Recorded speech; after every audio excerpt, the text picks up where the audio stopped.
Okay, I'm going to start. So my talk is on Mount Everest, which is, as everybody knows, the highest mountain in the world, and it is one of Nepal's great, fantastic features in this wonderful country here. I've done about 7 years field mapping and geological work on both the Nepal side and 3 years on the Rongbuk side in Tibet. To put the place in context, I'm sure everyone is aware of the geological features here. In the black line is the main collision zone between the Indian plate and Asia, the Indus Suture zone, which runs for 2,500 kilometers along the north side of the Himalayas in Ladakh and South Tibet. Everything south of the black line is the major Himalaya, with the Tethyan zone in this, where do I point? Okay, the Tethyan zone is all the northernmost part of the Himalaya, and the Greater Himalayan sequence is bounded by these two green lines, which are the South Tibetan Detachment normal fault in the north and the main central thrust in the south. The active boundary of the Himalayas is the black line in the south, the main boundary thrust. Everest spans the northern part of the Greater Himalayan sequence and just the southern part of the Tethyan sequence. So how do we know when India and Asia collided? There are various ways of defining it, but the one that I feel is the most robust age is the final part of the marine sedimentation of the Tethyan Suture zone, which this photograph in the bottom is taken from a mountain near Tingri in South Tibet, and it shows beautifully the transition from the marine sediments, the white, which are shallow marine limestones of Eocene age, up to the continental molasse deposits. And by this time, 50 million years ago, there was no more ocean between India and Asia. And that's when the crustal thickening started along the Himalayas. Some of the oldest kyanite ages we have, uranium-lead monazite ages, are as old as 45 million years. And following that, there was continuous crustal thickening right the way up to the present time. So here is a Google Earth image showing the Everest region. It's a little bit busy, but Everest is right in the middle. The South Tibet Detachment is the fault in red that is very shallow, dipping to the north. And it offsets both the Everest part, which is the Greater Himalayan sequence, and the Amadrima part, which is the deep crustal equivalent rocks underneath Everest. So the result of this 7-8 years mapping in Nepal and Tibet is the geological map of the Mount Everest and Makalu regions that I have made. The latest edition is 2007, and I have a few copies of it here for anyone who would like. The map centers on Everest right in the middle, and the black lines are showing the transects, where I'm going to show you the cross-section, the north-south cross-section, and then the east-west lateral section. The leucogranites, which make up the base of Everest, are all in red, and the South Tibetan Detachment follows the contours all the way down the Rongbuk Glacier until it dives off underneath the Tibetan Plateau. And the brown rocks on the map in the north are all these sedimentary rocks, the unmetamorphosed sedimentary rocks at the base of the Tethyan sequence. So here is a north-south cross-section going through Everest, and you can see that the uppermost summit area of Everest is cut by the Chomolungma Detachment, which is one of the branches of the South Tibetan Detachment. This is an absolutely unique structure anywhere in the world. It's a low-angle normal fault, about 10 degrees dip on the summit of Everest, flattening out almost horizontal underneath the Changzheng region, and then as you go along the Rongbuk Glacier in Tibet, it dives gently off to the north, and it puts unmetamorphosed sedimentary rocks of Ordovician age above high-grade metamorphic rocks of the Greater Himalayan sequence. There's about a 400 degree and about a 3 kilobar jump of pressure across that fault. Here's the lateral section showing that the leucogranites are these incredible structures that, again, you don't see pretty much anywhere else in the world. They are very thin sill complexes of leucogranite intruding sillimanite gneiss. Some of the biggest sills are about 1 kilometre or even 2 kilometres thick, and they go on for 100 kilometres. You can trace the same leucogranite from Everest Base Camp on the Nepal side all the way down the Rongbuk Glacier for 70 kilometres, and these sills have come a very long way, and these are almost unique structures in the world when it comes to S-type granite and placement mechanisms. When you reconstruct the Greater Himalayan sequence, this is a very rough sketch of what it looks like. The main central thrust in the south, which is mapped as the base, the brittle fault that remains at the base of the inverted metamorphic sequence, going right the way up to the South Tibet detachment on Everest and the Chomolungma detachment at the top. And you can see that most of the Greater Himalayan sequence is Neo-Proterozoic. All the sillimanite gneisses you see from Lukla all the way up to Namche Bazaar are metamorphosed Proterozoic orthogneiss, overlain by the Cambrian unit, which is Unit 2. These are the big algan structures that you see all along the Himalayas of about 500 million years, and the Ordovician, which is the summit rocks of Everest. So this is one of my PhD students, Michael Jessup, did a very intense series of pressure, temperature, thermobarometry results all the way along the Dudakosi River from Karakola through Lukla, all the way up to the Everest series in Everest. And this is far too detailed to go into here, but basically there is the thickest section of sillimanite gneiss anywhere in the Himalayas in the Everest profile. So when you get off the plane in Lukla, you're already in sillimanite grade gneiss, and it goes all the way up through the mignonite zone up to the leucographs. This is again the section running through the top. When you get to the upper part of the Greater Himalayan sequence, the South Tibetan detachment here is beautifully exposed in a little valley, the Zakha tube, which goes into one of the rivers that was captured by the Arun River to the north of Everest, and it's an incredibly wide, thick shear zone of high-grade metamorphic rocks and leucogranites at the base, passing right gradually all the way up through green schist facies to unmetamorphosed sediments at the top. And this structure is the same all the way along the Himalayas. The beauty of the Himalayas is that it's actually a very simple mountain belt. You can follow a north-south profile pretty much anywhere from Zanskar to Garhwal to West Nepal to Everest to Arunachal Pradesh, and you go through a very similar set of structures and inverted metamorphic rocks. So this is the section through the Dhaulagiri profile, the Kaligandaki, where you see the South Tibet detachment is sprung into about 3 different splays of the normal fault. Dhaulagiri and Annapurna are 2 of the only 8,000 meter peaks which are exposing the base of the Tethyan sequence. So they are mostly Cambrian, thick Cambrian dolomites and limestones going up into the Ordovician. And the Greater Himalayan metamorphic sequence here is condensed. It's much, much narrower than it is on the Everest profile. So one of the best sections showing the splays of the normal fault on Everest is on a mountain called Gyachun Kang, which is to the west of Everest. It's between Choyu and Everest. And the west face, this beautiful picture was taken by Marco Prezels, a climbing friend of mine. And it shows the upper Chomolungma detachment putting unmetamorphosed sedimentary rocks above Everest series storolite andalusite grade gneisses, with another brittle detachment, and then you're into the granites. And from here, all the way down to Karakola is in sillimanite grade, partially magnetized. This picture here is looking up the north face of Everest from the Tibet side, the Rongbuk side. And the big detachment is this one here, the Chomolungma detachment.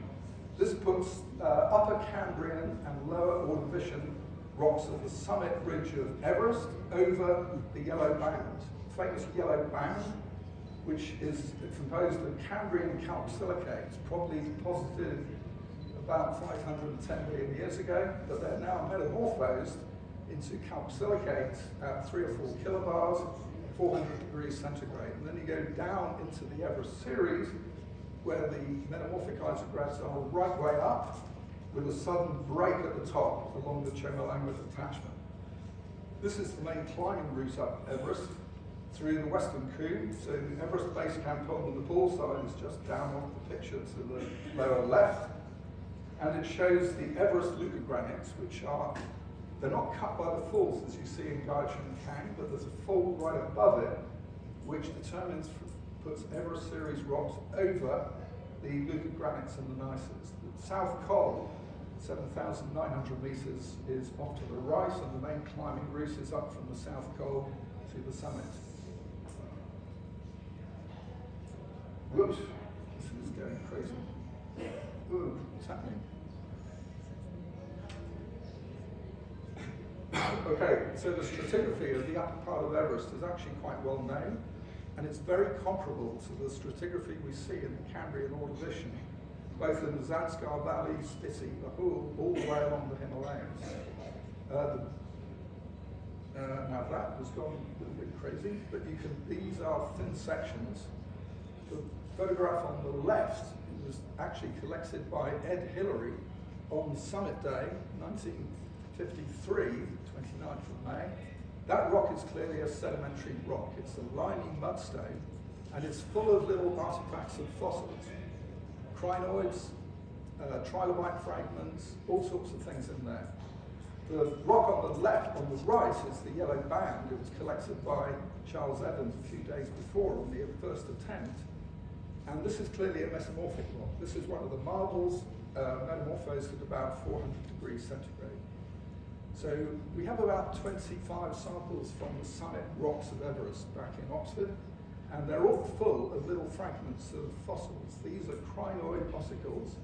Crinoids are sea lilies that you see in the present day oceans, and this is a cross-section through the stem of a crinoid with a little fragment of trilobite at the bottom.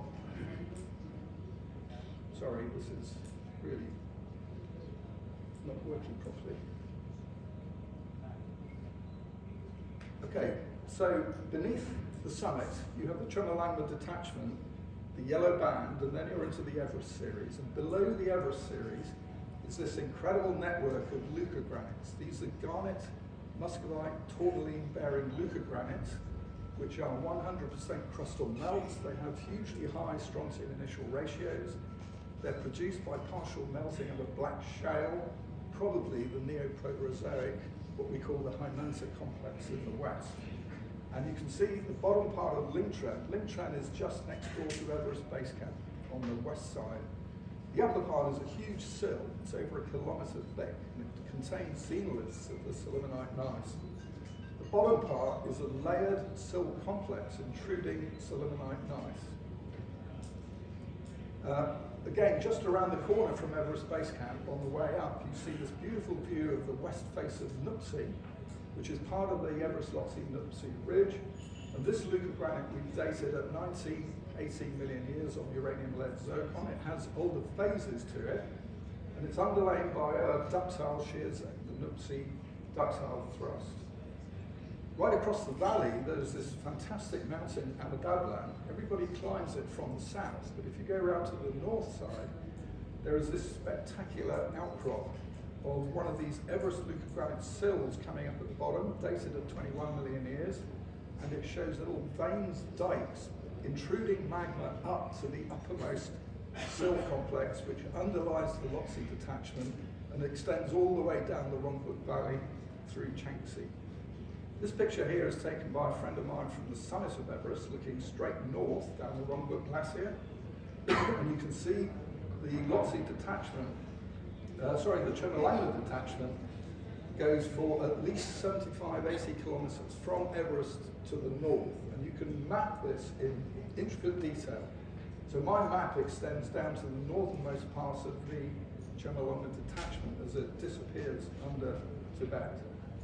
You can see the detachment also encircles the peak of Changxi. This picture again is from the summit of Everest looking west to the mountains of Cho'oyu and Gaochun Kang. Chomolungma detachment clicks the top of both of those mountains. I showed you a picture of Gaochun Kang from the other side with the two detachment faults in. And all of the country to the south, Lingtren, Kumori, all the way down south of Chaoyu, is all in leucogranites, sillimanite gneisses, and lignitites. Probably the most incredible part of the leucogranite story in Everest is on the Kangshan Glacier, which is the east side of Everest, coming in from Tibet.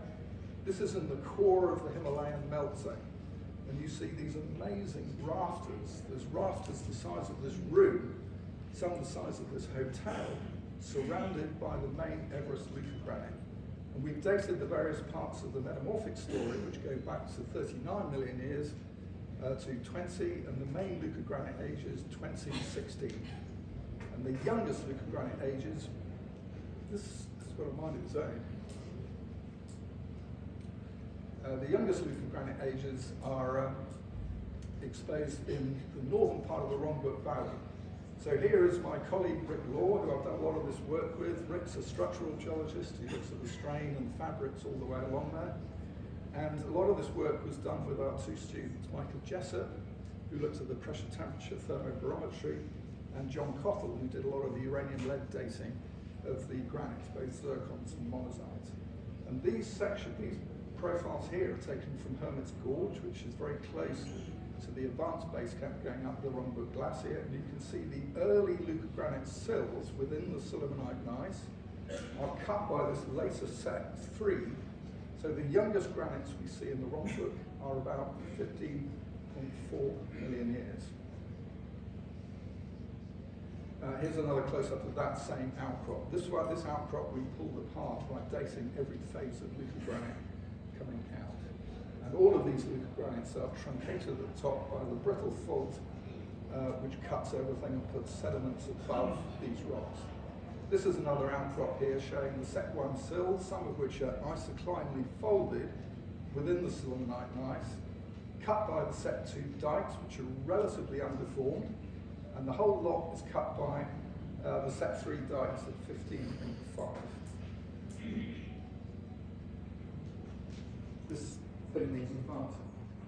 This is at what's called now the advanced base camp at Everest. So this is up at what used to be the old Camp 3 in the old British expedition. The North Col is just above at 7,000 meters, and this is the peak of Changsi to the right. And again, it shows the Everest series sitting on top of these leucogranites with a ductile shear zone, the Lhotse detachment underneath. This is taken from the lower part of Changsi Peak, looking across the upper Rongbuk Glacier. Everest is just off to the right. And one of the most incredible parts, we've also spent 3 years mapping around the Makalu region to the west. And the Makalu area is again fairly unique because the entire upper part of Makalu is composed of a cordierite-bearing granite that you don't really see very much of in the Solukhumbu or in Rongbuk. And you can see here one of the feeder dikes for the cordierite leucogranites feeding the whole summit sill is cutting all the earlier Everest-type granites, which are the Garnet 2 mica granites.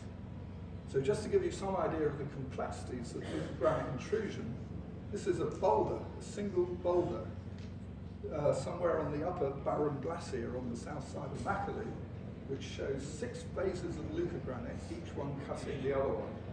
And we've dated 4 of those phases, and the youngest one is up at about 12 million years. So the further north you go, the younger the leucogranite.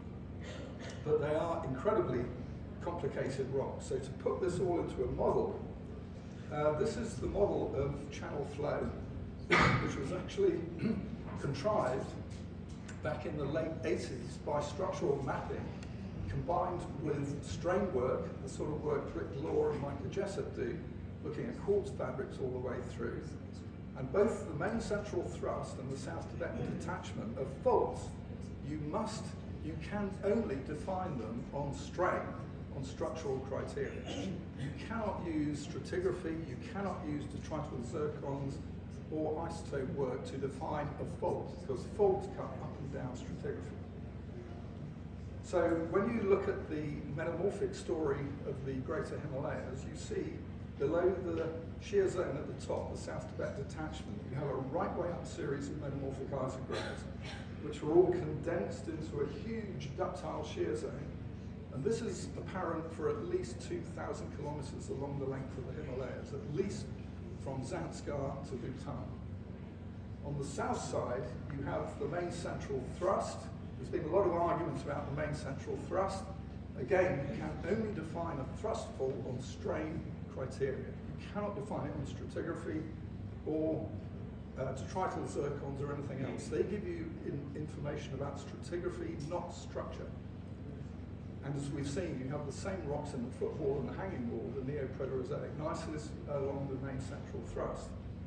So the MCT is defined as the base of the inverted metamorphic sequence going from sillimanite migmatites up at the top, down very rapidly through kyanite, staurolite, garnet, biotite, huge strain zone at the bottom. And it's the ages of the leucogranites that define the timing of channel flow. So channel flow was operative along the high Himalayas from at least 24 million years to 16, with the youngest leucogranites coming in at 12. After that, melts ran out, the whole system locked up, and structures propagated down to the lesser Himalayas and eventually the main boundary thrust of the bottom. 5 minutes more, please. Okay.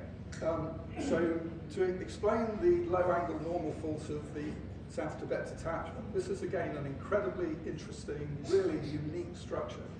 It is a huge low-angle normal fault, which varies from 40 degrees dip or so in some parts in the west to almost horizontal to 5-10 degrees, as you see along the Rongbuk glaciers. And what you have to do is to combine, you have to extrude, you have to flow these leucogranites, which are forming at 4 or 5 kilobars down, so 20-25 kilometers, and you have to juxtapose them next to unmetamorphosed sediments and the Everest series in the top. This is exactly the same structure on Dhaulagiri. To the west, you have 3 rock types here. The clinopyroxene tremolite marbles. These are high-grade marbles formed at 9 kilobars, getting on for 40 kilometers depth. And then the green box there are the kyanite gneisses. You have to bring those 2 deeply buried rocks up to juxtapose next to the unmetamorphosed sediments at the base of Dhaulagiri, and the only way you can do that is by channel flowing it up the rocks. And that is the crux of why these normal faults are there. These are low-angle normal faults in a wholly compressional environment. They're nothing to do with extension. Okay, and if you look at the fabrics as well, the fabrics are incredibly interesting because all of the fabrics as you climb up towards the greater Himalayas are thrust-related top to the south. When you cross the sillimanite cave felspar melt isograd, the first leucogranites start coming in, everything is top to the north. That does not mean crustal extension. It means extrusion of footwall rocks along the base of the South Tibet detachment. And this is a summary paper of all the geochronology we've done on Everest, both on the Nepal side and the Rongbuk Glacier, which was published a few years ago, along with quite a bit of other stories. I don't have time to go into any of the low temperature thermochronology, but the interesting thing is it's all relatively old. Immediately following the cooling of the granite, so the granites cool very, very quickly, then the whole thing locks up. By 8 million years, it's just being passively uplifted by underthrusting along with the lesser Himalayas to the south. So this time chart on the right concludes all the main chronology of Everest from 50 up to 32 million years crustal shortening, crustal thickening, kyanite grade metamorphism, decompression from kyanite to sillimanite grade from about 12 kilobars to about 8 kilobars, sillimanite muscovite melting, producing the Himalayan leucogranites and the timing of channel flow. All of that cools very, very quickly, 17, 16 million years, and then brittle faulting on the South Tibet detachment, brittle faulting at the base of the MCT, probably around 15 million years, and then you have a very steady state cooling as it's passively uplifted by jacking up from underneath, until you have the onset of glaciation about 2 million years ago, and then you see the geomorphology like we see today. So these are all the people I would like to thank, particularly the fieldwork team, Rick Law, Micah Jessup, John Cothell. Mike Strahl worked in in the Makalu region, and of course Mary Hubbard, the great queen of the Khumbu Himalayas, did a lot of early work on the main central thrust way back in the Precambrian. Thank you. Okay, I won't go into any of this because I'm sure Laurent will talk about the GPS and the active history. There is one thing I would like to say. There's a paper came out in Nature very recently relating the uplift of Mount Everest to river drainage piracy. I don't like this paper at all. There's 100 reasons why. A lot of it is to do with there are absolutely no age constraints at all. The capture of the Arun River by the Sumkosi, that's 50 kilometers to the south. It's a trunk river. There's no river capture there at all. The rivers north of Everest, the Zakatu, that's river capture, but this one is not. The Arun is probably no different from any other river. It's just in size much further to the north. So the only truly antecedent rivers in the Himalayas are Yarlung, Brahmaputra, Sutlej, Kaligandaki, and the Indus. The rest are just enhanced river erosion as you go. And I've obviously run out of time, so I will stop there. But just to say, I do have a book, Colliding Continents, which is available in all good bookshops in Tamil. And I have one copy here for anyone who would like to see with the whole story of the last 30 years' work along the Himalayas. Thank you very much. Dandavat. Thank you, Mike. We may have one or two questions. Time for only one or two questions. If you have any questions, please. Okay, here. Friend from India, Sagar University. First of all, I would like to thank you for a nice presentation. I have some queries. What do you think, how the pegmatite is formed? Is the pegmatite is formed by the breakdown of muscovite or something else? It's mostly muscovite melting. It's the end product of regional metamorphism. Yeah. So as you go up the whole sequence, you go garnet, storolite, kyanite, selimanite. Or muscovite and quartz give rise to selimanite or phase and selimanite, balance. muscovite, feldspar.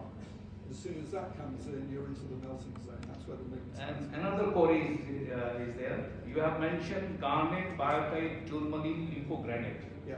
How the garnet is formed in lithogranite? Garnets are well known to form in S-type granites. Granites produced by crust or melting of continental rocks.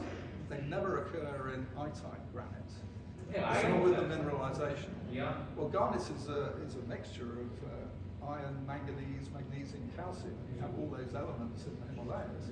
So Why not it can be called as a leptinite? A what? Leptinite? Leptunite. I've never heard of that term. Okay, I think we'll discuss more later on. But if you have any other questions from the audience, please. Thank you, Professor Sir. Your very nice and great talks. I am Kaviraj Paudel from Central Department of Geology. And here my concern basically two. One, if we see the Himalaya, and because you have done a lot of work on tectonics, metamorphism and deformation, and we see the windows in the east and naps and cleavage in the western part. So what type of tectonic prevails this structure? Mostly the large windows in the eastern part and the naps and cleavage in the western part of the Himalaya. One my query. And second, you have talked about normal faults. So what field evidences are over there? Did you find the shear sense indicators to support these normal faults, or how do you say these both are the normal faults based on the field evidences? Thank you. There's shear sense indicators everywhere in the Himalayas. They're beautiful rocks for determining strain and sense of shear directions. Sorry, what was your first question?